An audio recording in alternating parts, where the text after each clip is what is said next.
प्रिय दर्शकों, नमस्कार। एक बार फिर से उपस्थित हूं आप सबके सामने विश्लेषण जन्म कुंडली का और उसके साथ ज्योतिष के सूत्र से संबंधित इस कार्यक्रम में।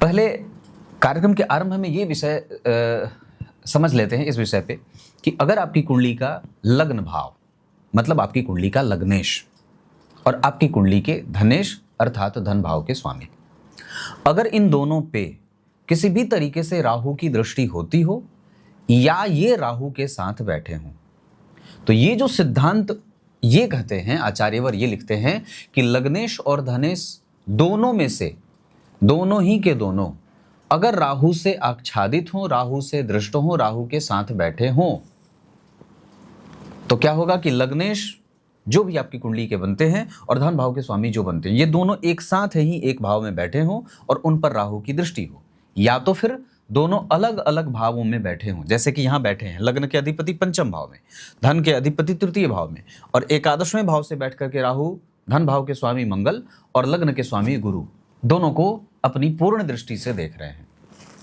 इसका असर होता है जातक के जीवन में अनुभवों का सुख, उसके जीवन में धन थोड़ा कम लेकिन एक्सपीरियंस ज्यादा होता है।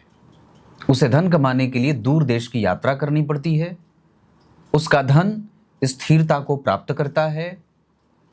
धन कमाने के लिए उसे दूर देश जाना पड़ता है, धन स्थिरता भी प्राप्त करता है, लेकिन अनुभवों की स्थिति होती है, व्यक्ति जीवन में खूब सारा अनुभव प्राप्त करता है।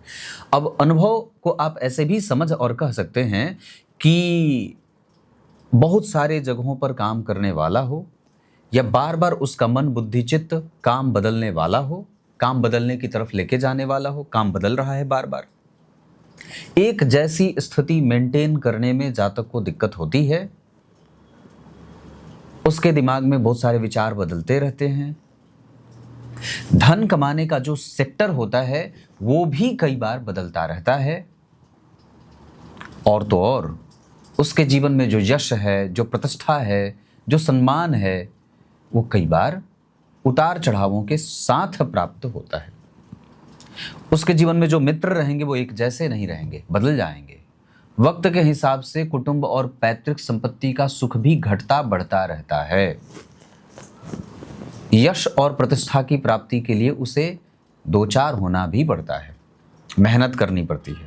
मतलब यहाँ पे आपके जीवन में थोड़ा संघर्ष राहु के द्वारा स्वतः डाल दिया जाता है अगर लग्नेश और धन भाव के स्वामी राहु से दृष्ट हैं तो।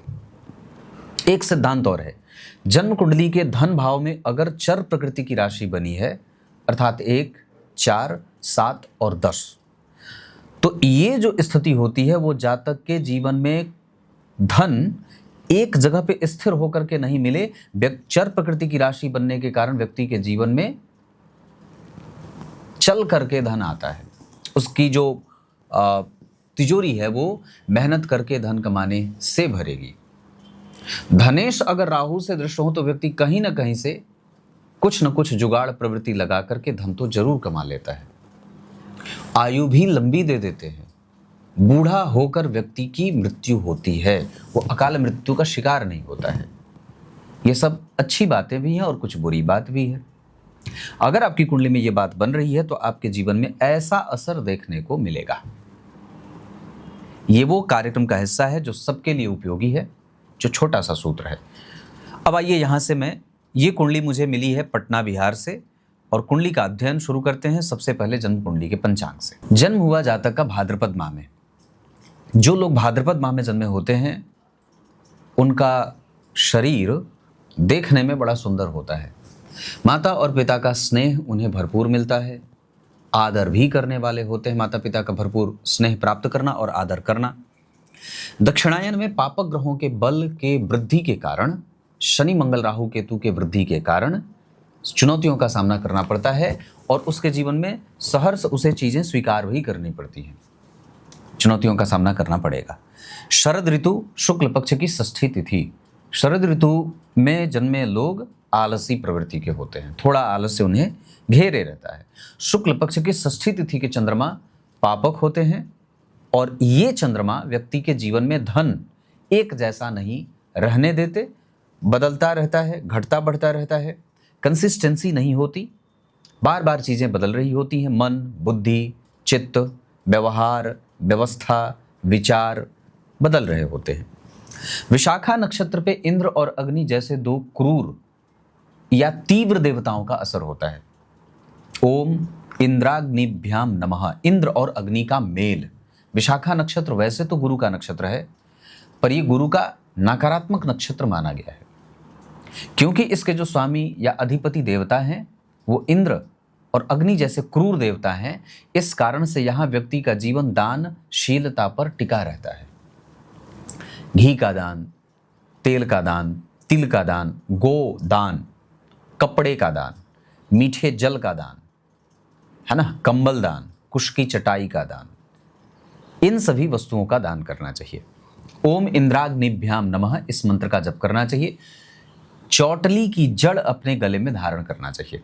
नवग्रह कवच भी धारण किया जा सकता है।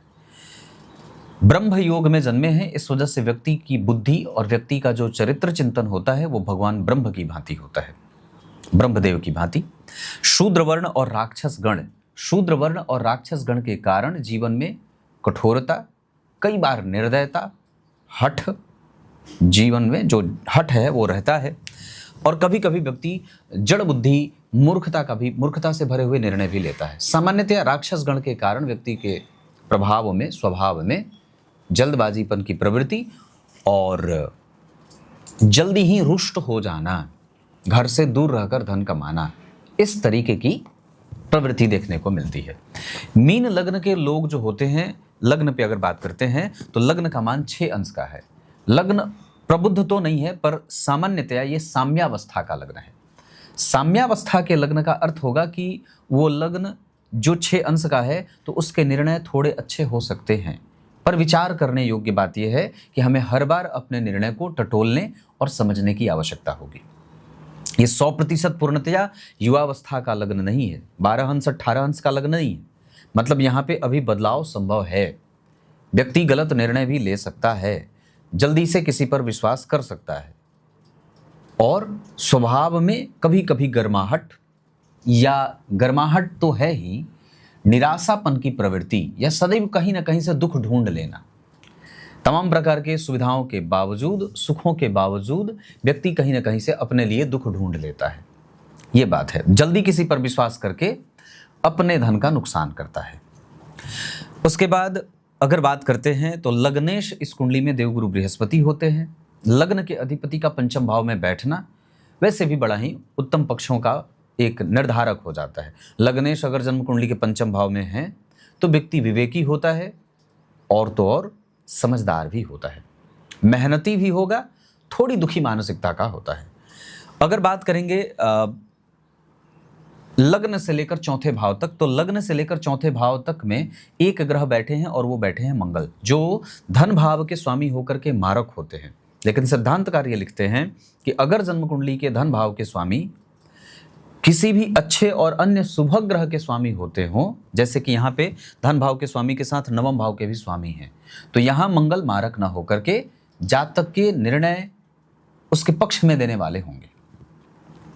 लेकिन धन भाव के स्वामी हैं, राहु से दृष्ट हैं, पराक्रम भाव में बैठे हैं, तो व्यक्ति को मेहनत करके धन कमाने वाला बना देंगे। मंगल वहां बैठे हैं 3 अंश पे, इस वजह से उनका जो बल होगा वो सूर्य और बुध में रोशनी कम, एनर्जी कम डालेगा। वहीं पे वो नवम भाव पर भी उनकी दृष्टि कम जाएगी, अर्थात व्यक्ति का भाग्य थोड़ा संघर्ष करेगा। और मंगल की जो 8वीं दृष्टि होगी वो दशम स्थान पे जाएगी, जो कि नाम मात्र के बराबर परिणाम देगी। इसका अर्थ होगा कि दशम स्थान में जो शनि बैठे हैं वो अपने संपूर्ण फल को देने वाले होंगे, वहां मंगल से वो प्रभावित नहीं होंगे, और ना तो कोई ग्रह उन्हें देख रहा है। इस वजह से शनि अक्षुण होकर के अपना संपूर्ण परिणाम करते रहेंगे। मंगल तीसरे भाव में अच्छा परिणाम करने वाले ग्रह होते हैं, वो व्यक्ति के पराक्रम और शौर्य के दाता होते हैं। देवगुरु बृहस्पति 8 अंश पे बैठे हैं पुष्य नक्षत्र में, कर्क राशि में उच्च के होकर के, और उनका बल व्यक्ति को धार्मिक, न्यायप्रिय, अच्छी आयु का मालिक, क्योंकि लग्न पर उनकी दृष्टि है, व्यवहार कुशल, अनुभवी, धार्मिक, पूर्व जन्म में भी लोगों के सत्कर्म को बढ़ाने वाला, बुद्धिमान, यशस्वी, संतान से युक्त, संतति से युक्त होने के साथ साथ अच्छे दाम्पत्य का सुख प्राप्त करने वाला भाग्यशाली होता है। तो गुरु के संपूर्ण दृष्टि का फल भाग्य को, धर्म को, लाभ को और आयु को मिलने वाला होगा। केतु देव 13 अंश पे बैठे हैं और इस वजह से कि वो धर्म भाव या पंचम भाव, विवेक भाव के ऊपर उनका प्रभाव रहेगा, तो व्यक्ति का मन, बुद्धि, चित्त सत्कर्म में लगेगा। पंचम भाव में शुक्रदेव भी विराजमान हैं, जो अष्टम के साथ साथ तीसरे भाव के स्वामी होते हैं। मीन लग्न की कुंडली के लिए लग्नेश के शत्रु होते हैं, अष्टमेश होकर के पंचम भाव में बैठे हैं, राहु और केतु के प्रभाव में हैं।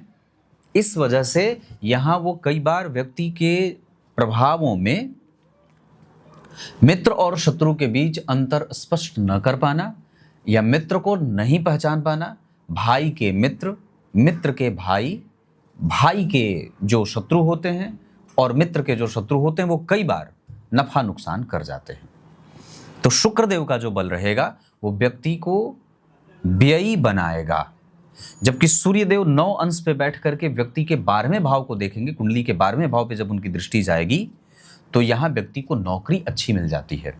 बुधदेव 29 अंश पे विराजमान है, इनकी दृष्टि का बल कमजोर होगा, जिसके कारण तार्किकता और कई बार जो दाम्पत्य होता है उसका संपूर्ण लाभ व्यक्ति को थोड़ा विलंब से मिलता है। हालांकि सामान्यतया यहाँ पे 29 अंश के बुध हैं, सप्तमेश 0 अंश के करीब जा रहे हैं, 30 अंश के करीब जा रहे हैं, तो थोड़े बहुत कमजोरी से परिणाम करेंगे। इसका अर्थ होगा कि जन्म कुंडली में सूर्य, शुक्र, गुरु, राहु, केतु, शनि और उसके बाद अष्टम भाव में चंद्रमा जो बैठे हुए हैं वो जन्म कुंडली में अच्छा परिणाम करने वाले बन रहे हैं। इसका अर्थ होगा कि अष्टम भाव के स्वामी पंचम में, पंचम के स्वामी अष्टम में बैठे हैं। ये परिवर्तन योग जातक के लाभ के निर्धारक हो जाएंगे, मतलब ये अच्छी बात है। अब मैं बात नवमांश कुंडली की करता हूं, जहां पे सिंह लग्न का नवांश बना है। लग्नेश लाभ में बैठे हैं, लाभेश पंचम में बैठे हैं, पंचमेश द्वितीयेश के साथ परिवर्तन कर रहे हैं।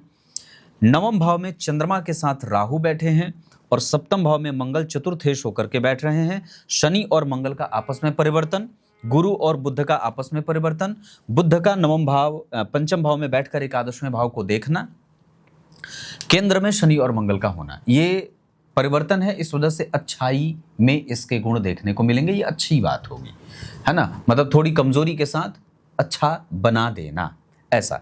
जबकि दशमांशा चक्र में लग्न के अधिपति जो शनि हैं वो जाकर अष्टम भाव में बैठे हैं, अष्टमेश एकादशवें भाव में और एकादशेश धन भाव में बैठे हैं। अब जरा ध्यान से समझिए, तो दशमांशा चक्र के लग्न के अधिपति के अष्टम भाव में जाने का एक नुकसान ये होगा कि व्यक्ति का जो करियर है वो एक सा नहीं रहे और घटता बढ़ता रहे और उसको अनुभवों की प्राप्ति होती रहे।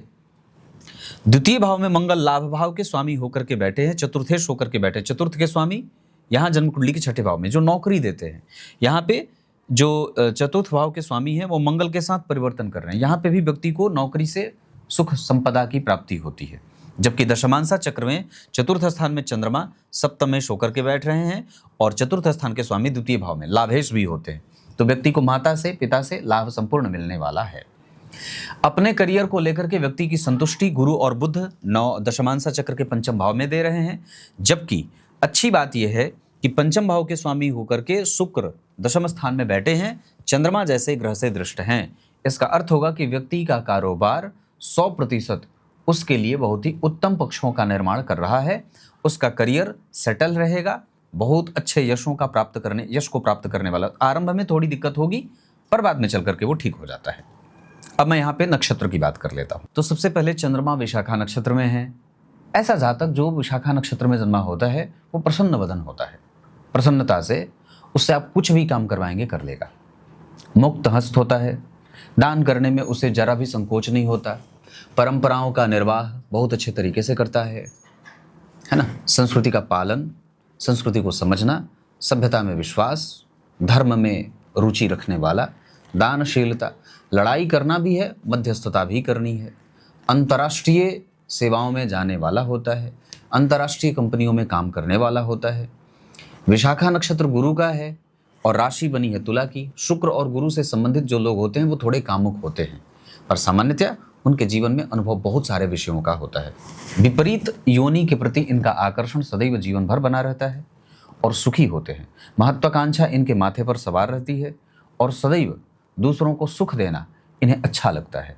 धर्म में रुचि, दानशीलता, परोपकार, स्वाभिमानी और इस तरीके के जो मानवीय गुण होते हैं वो व्यक्ति को देखने में, उसके जीवन में देखने को मिल जाता है। सूर्य जन्म कुंडली में मघा नक्षत्र में बैठे हैं जो व्यक्ति के जीवन को अनुभवी बनाएंगे। चंद्रमा थोड़ा कभी कभी कठोर बना दे विशाखा में। मंगल एनर्जेटिक।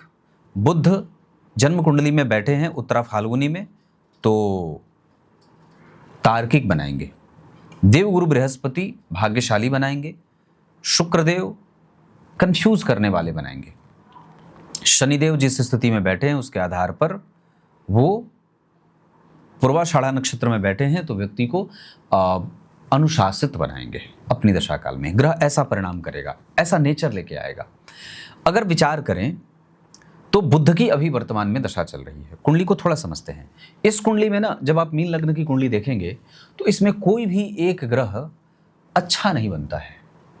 कोई भी एक ग्रह अच्छा नहीं बनता, सिर्फ एक चंद्रमा अच्छे बनते हैं जन्म कुंडली के पंचम भाव के स्वामी होकर के। सूर्य छठवें भाव के स्वामी हो जाते हैं। देवगुरु बृहस्पति लग्नेश के साथ साथ दशम भाव के स्वामी है। इस वजह से तो लग्नेश है ही, मतलब वो तो अच्छे होंगे ही, भाई लग्न का मालिक है। और लेकिन वो इस कुंडली में राहु और केतु के संपर्क में आ रहे हैं, अष्टमेश के साथ युति कर रहे हैं। इस वजह से उनका संघर्ष कई बार बढ़ेगा। मंगल इस कुंडली में द्वितीय भाव के स्वामी होकर के मारक हो जाते हैं, लेकिन भाग्य भाव के स्वामी है, इस वजह से सुरक्षित भी हो रहे हैं। पर अगर हम ग्रहों के जो राशि की बात करते हैं तो वो कहीं ना कहीं उलझ रही है। जैसे 12वें भाव के शनि, तो एक उनको निष्ठ भाव मिल गया। बुध जो है वो जन्म कुंडली के सप्तम भाव के स्वामी हो जाते हैं, तो ये बाधक हो जाता है। हालांकि बुध इस कुंडली के लिए बाधक बनेंगे नहीं। न तो गुरु इस कुंडली में केंद्राधिपति दोष से पीड़ित है और न तो बुध इस कुंडली में केंद्राधिपति दोष से पीड़ित है। उसके बाद बचते हैं शुक्र, जो तीसरे और अष्टम भाव के स्वामी होकर के पापी या मारक बन जाते हैं। अच्छे कौन बनते हैं? तो अच्छे बनते हैं मंगल, द्वितीय भाव के स्वामी होकर के नवमेश होते हैं, इस वजह से अच्छे हैं। पंचम भाव के स्वामी होकर के चंद्रमा, मतलब दो ग्रह इस कुंडली में अच्छे बन गए, एक मंगल दूसरे चंद्रमा। गुरु भी हैं, मंगल भी हैं और चंद्रमा भी हैं। बाकी इसके अतिरिक्त जितने भी ग्रह बनते हैं वो सब कहीं ना कहीं दूषित हो जाते हैं। इस वजह से कुंडली को कई बार संघर्ष में देखा जाता है। हमें समझना होगा, बुध जो है वो जन्म कुंडली में छठे भाव में बैठे हैं और अपनी दशा काल में वो व्यक्ति के दाम्पत्य को आगे बढ़ाएंगे, समझने की शक्ति देंगे, तर्क बल देंगे, अनुशासन देंगे, यशस्विता भी देंगे, लाभ भी प्राप्त कराएंगे। अपनी दशा काल में वो यश, मान, पद, प्रतिष्ठा, संतान, दाम्पत्य, विचार, इन सभी चीज़ों में व्यक्ति को प्रगति मिलेगी। होरा चक्र के विभिन्न वर्ग चार्ट के आधार पर जो बात बन रही है उसके लिए राहु और केतु नियमित दिनचर्या को कमजोर कर सकते हैं।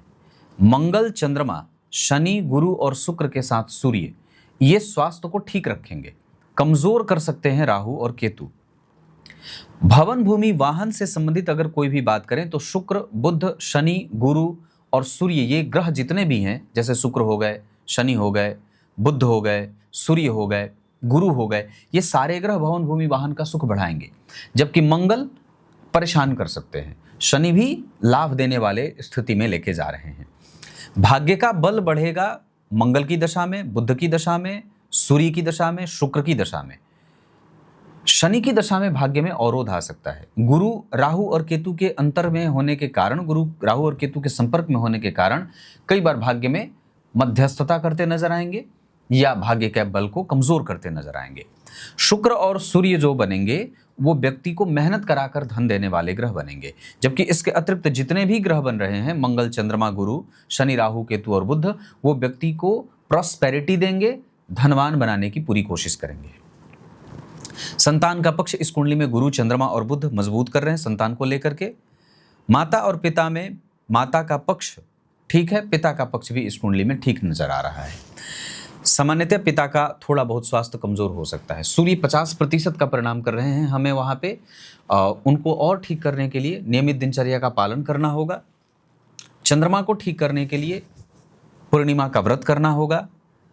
बजरंग बली के 12 नामों का उच्चारण करना होगा, पीपल के वृक्ष की परिक्रमा करनी होगी, गणेश जी को दुर्वा अर्पित करना होगा, चतुर्थी का व्रत जीवन भर कर सकते हैं। ब्राह्मणों का आदर, गुरु मंत्रों का जप और गुरु दीक्षा ये बहुत आवश्यक होगा। देवी मंदिर का दर्शन और अनुशासनहीनता बिल्कुल भी ना हो, कर्तव्य करते रहिए, परिणाम की चिंता बिल्कुल भी मत करिए, नहीं तो शनिदेव का असर बेअसर होने लगेगा और भी ज्यादा नुकसान करने लगेंगे। राहु और केतु आपकी कुंडली में बुरे परिणाम नहीं करेंगे, वो 100% अच्छा परिणाम करने वाले ग्रह बन रहे हैं। आत्मकारक ग्रह की अगर मैं बात करूंगा तो आपकी कुंडली में सर्वाधिक अंशों के साथ जो ग्रह विद्यमान है वो बैठे हैं आपकी कुंडली में बुध। मैंने बात कही थी उनकी दृष्टि का बल कमजोर होगा। आत्मकारक ग्रह है, वो इस कुंडली का राजा है, अर्थात सप्तमेश और चतुर्थेश इस कुंडली के राजा बन गए। सुख और संतान, दाम्पत्य पक्ष, इस भाव का स्वामी बुध राजा है। उनके ठीक पीछे गुरु और शुक्र जैसे दो शुभग्रह बैठे हैं, उनके साथ उनका मित्र सूर्य बैठा हुआ है। तो नौकरी, सभ्यता, साहस, तर्क बल और विपरीत परिस्थितियों से लड़ने का जो सामर्थ्य है वो सूर्य और बुध के कारण आएगा।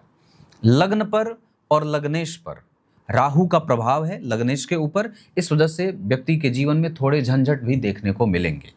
नवांश चक्र की स्थिति के आधार पर बुध जो कि लग्न कुंडली में आत्मकारक बने, नवांश चक्र में उनकी ही राशि अर्थात एकादशवें और धन भाव में सूर्य और गुरु का बैठना, ये इस बात का निर्धारण करता है कि लग्न कुंडली का आत्मकारक ग्रह जो बन रहा हो, नवांश कुंडली के उसके राशि में जो भी ग्रह बन जाते हैं, बैठ जाते हैं, वो उस कुंडली के महत्वपूर्ण ग्रह बन जाते हैं। इसका अर्थ होगा कि इस कुंडली के लिए प्रतियोगिता, नौकरी भाव के स्वामी जो सूर्य हैं वो यहाँ बैठे हैं, और साथ ही साथ लग्नेश जो उच्च के हैं, नवांश चक्र में द्वितीय भाव में बैठ रहे हैं। परिवर्तन के कारण गुरु, बुध और सूर्य और साथ ही साथ शुक्र ये वापस से व्यक्ति को री एनर्जाइज कर रहे हैं, जातक के पक्ष में निर्णय कर रहे हैं। तो कुल मिलाकर के आपके लग्नेश, आपके छठवें भाव के स्वामी, उसके बाद आपके सप्तमेश सुखेश, और ये जितने भी ग्रह बन गए वो आपके पक्ष में खड़े नजर आ रहे हैं। गुरु, सूर्य, बुध और शुक्र ये सब ग्रह आपके पक्ष में काम करेंगे। अष्टम भाव में चंद्रमा है, राहु और केतु के एक्सिस में है। चंद्रमा से 4 घर आगे 10 घर पीछे। ये केतु का प्रभाव, राहु का प्रभाव व्यक्ति के हृदय पटल को कमजोर करता है, निर्णय लेने में कमजोरी देते हैं, सफोकेट करते हैं, श्वास से संबंधित बीमारी देते हैं, घाव फोड़ा फुंसी होता रहता है, और ब्लड इन्फेक्शन भी कई बार जातकों को परेशान करता है। वायरल इन्फेक्शन होता है, संक्रामक बीमारियों से व्यक्ति ग्रसित होता है, ये ध्यान रखना होगा। बुध की दशा में व्यापार, संतान और प्रॉस्पेरिटी बढ़ेगी। बुध की दशा में व्यक्ति का यश बढ़ेगा, जबकि उसके बाद जो केतु आएंगे वो आपकी कुंडली में धर्म की तरफ आपकी रुचि बढ़ाएंगे। और एक बात और होगा कि उसके बाद जो शुक्र की दशा चलेगी उसमें व्यक्ति मित्र को शत्रु, शत्रु को मित्र बनाएगा, या कई बार अपने ही लोग उसके खिलाफ खड़े होते नजर आएंगे। तो हमें पूरा बुध और पूरा केतु धन कमाने पे फोकस करना है। शुक्र की दशा जब आएगी तो चूंकि वो शुक्र हैं अष्टमेश होकर के पंचम भाव में विराजमान हैं, तो हमें कुछ परिवर्तन के साथ परिणाम देखने को मिलेगा, कुछ अच्छे और कुछ बुरे, खट्टे मीठे परिणाम मिलेंगे। क्योंकि शुक्र के ऊपर राहु का प्रभाव है तो उस दशा काल में हमारा व्यय बढ़ सकता है, हमें वहां पे सावधान रहना होगा। चंद्रमा से तीसरे घर के शनि व्यक्ति को भाग्य की चिंता देते हैं। चंद्रमा से चौथे घर के राहु निर्णय लेने में परेशानी देते हैं।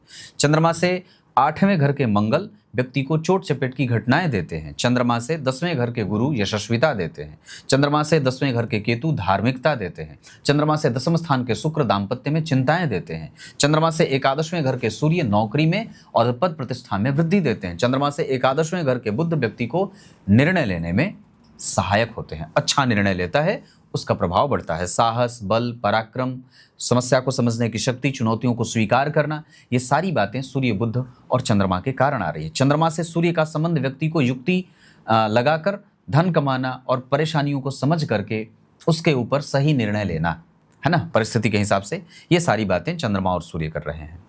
क्लियर है। दिन इस कुंडली के लिए गुरुवार और सोमवार का अच्छा रहेगा। अंक आपके लिए बहुत अच्छा रहेगा 1 और 4। राशियां कर्क और वृश्चिक की अच्छी रहेंगी। दान करने के लिए विशाखा नक्षत्र अच्छा रहेगा। इसके बाद अगर बात करते हैं तो पुष्य नक्षत्र अच्छा है, उत्तरा फाल्गुनी, उत्तराषाढ़ा, श्रवण, हस्त, पुनर्वसु, उत्तरा भाद्रपद, ये नक्षत्र किसी भी कार्य को करने के लिए बहुत अच्छे और उत्तम परिणाम देने वाले बनेंगे। दिन बता दिया। धन कमाने के लिए आपकी कुंडली जा सकती है पश्चिम और उत्तर दिशा की तरफ, और भवन जिसमें आप निवास कर सकते हैं मीन, मेष, वृष, मिथुन, कर्क, सिंह, कन्या, तुला, दक्षिणी फ्रंट के मकान में भी रहा जा सकता है। ऐसे उत्तर और पूर्वी सबसे ज्यादा अच्छा रहेगा। रत्न इस कुंडली में जीवन पर्यंत अगर कोई आप धारण करना चाहें तो आप गुरु का रत्न पुखराज सदैव धारण कर सकते हैं।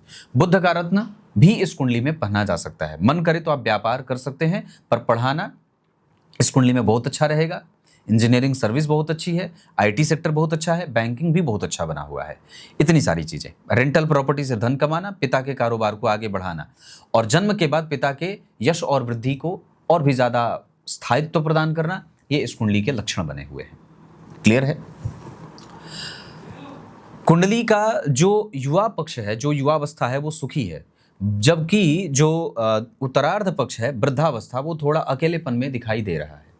या कई बार जो वृद्धावस्था का समय है, हालांकि व्यक्ति की कुंडली में मोक्ष योग लगा हुआ है, पितृ योनि से व्यक्ति आया हुआ है और पितृ योनि को ही प्राप्त करेगा। एकादशवें भाव में राहु है, महत्वाकांक्षा की पूर्ति कराएंगे। मंगल के ऊपर तीसरी दृष्टि व्यक्ति को पराक्रमी बना रही है, लेकिन गुरु और शुक्र को देख करके कई बार व्यक्ति के सकारात्मक प्रभावों में कमजोरी दे रहे हैं। ये सारी बातें कुंडली में दिखाई दे रही हैं। क्लियर है? दिन बता दिया, बाकी सारी चीजें बता दी हैं। अभी के हिसाब से हमें 2027 के जुलाई से सावधान रहना होगा। स्वास्थ्य से संबंधित समस्या और नौकरी में थोड़ी बहुत चिंता दे सकते हैं। जबकि बुध में शुक्र लगभग अच्छे जाएंगे, बुध में सूर्य भी ठीक रहेंगे, बुध में चंद्रमा भी ठीक रहेंगे। स्वास्थ्य से संबंधित समस्या चंद्रमा में बिगड़ सकती है। बुध में मंगल 90% तक परिणाम आपके पक्ष में आएगा। बुध में राहु जो आएंगे वो ऋण में लेके जा सकते हैं, आमदनी कमजोर कर सकते हैं। बुध में गुरु भी व्यक्ति के जीवन में थोड़ा व्यय लेके आ सकते हैं, लेकिन बाद में जैसे जैसे वो दशा आगे बढ़ेगी वैसे वैसे आपका कारोबार अच्छा होता जाएगा। दशमांसा चक्र में लग्नेश का अष्टम भाव में बैठना चिंताएं देता है। शुक्र का यहाँ बैठना बहुत अच्छी बात है। गुरु और बुध का प्रभाव भी बहुत अच्छा दशमांसा चक्र के लिए बन रहा है। दशमांसा चक्र में शुक्र, गुरु और बुध के साथ चंद्रमा, ये सारे ग्रह बहुत अच्छे बन रहे हैं, जबकि सूर्य भी व्यक्ति की सुरक्षा प्रदान व्यक्ति को कर रहे हैं। क्लियर है? कुछ इसी तरीके से आज के इस कुंडली विश्लेषण के कार्यक्रम का समापन करते हैं। तब तक के लिए बहुत बहुत नमस्कार।